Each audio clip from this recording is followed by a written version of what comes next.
Iwe zulota naona mateksti yako wawerenga zonse. Pasi wedi nchani kaya kaya, pasi wedi nchani kaya kaya, pasi wedi nchani nditani. Hakufunza waona zonse, pasi wedi nchani kaya kaya. Hakungondi londo la foni ilimanja, wakuya wationa tilitonse. Pasi wedi likuti kaya kaya, ditumizile iwe zulotwa naona mateksti yako wawerenga zonse. Kanchiti kambatata kali kuti kuti, kanchiti kambatata kali yapa yapa, kanchiti kambatata zonse zili yabaka, kanchiti kambatata chonde tandis, kanchiti kambatata kali kuti kuti, kanchiti kambatata kali yapa yapa, kanchiti kambatata zoli zili yambaka, kanchiti kambatata chonde tandis, kanchiti kambatata mwantaya kumuyi wala Yesu. Kanchiti kambatata kudalira mititi mahebu, kanchiti kambatata lero zonse ambakata, kanchiti kambatata. Iwe zulotwa naona mateksti yako wawerenga zonse.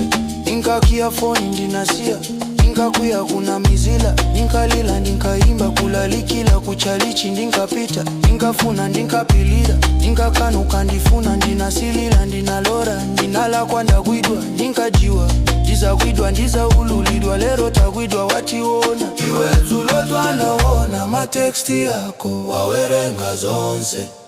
Iwe zulotwa naona mateksti yako wawerenga zonse. Ifinki waona zitunzi nso waziona, ainditu waziona, ifinki waziona.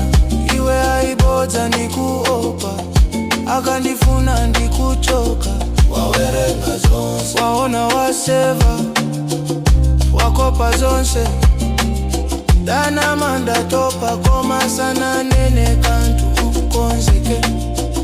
Akoza kuimba foni, ifinki waziona, uyike fulaiti modi, dimati ndizigona, dinaiwala foni pakoma kuchaja. Iwe zulotwa naona mateksti yako wawerenga zonse. Iwe zulotwa naona mateksti yako wawerenga zonse. Wakuya ebe kanchinti kambatata kali kuti kuti kuti, kanchinti kambatata chonde tandize, ankwala chikondi mahebu mpaka mahebu, zili kuti kuti kaya mikanda kaya mahebu, zavululika zafukulidwa chonde tandize. Wakuya ebe kantinti kambatata klili yapa yapa, kantinti kambatata wela uzaone, kantinti kambatata. Wakuya ebe akundiwopsya dikuopa, wela uzaone. Wakuya ebe wachokaka yenduopa, wakuya ebe iwe tukunonda kwidwa. Wakuya ebe iwe zulotwa naona mateksti yako wawerenga zonse. Iwe zulotwa naona mateksti yako wawerenga zonse.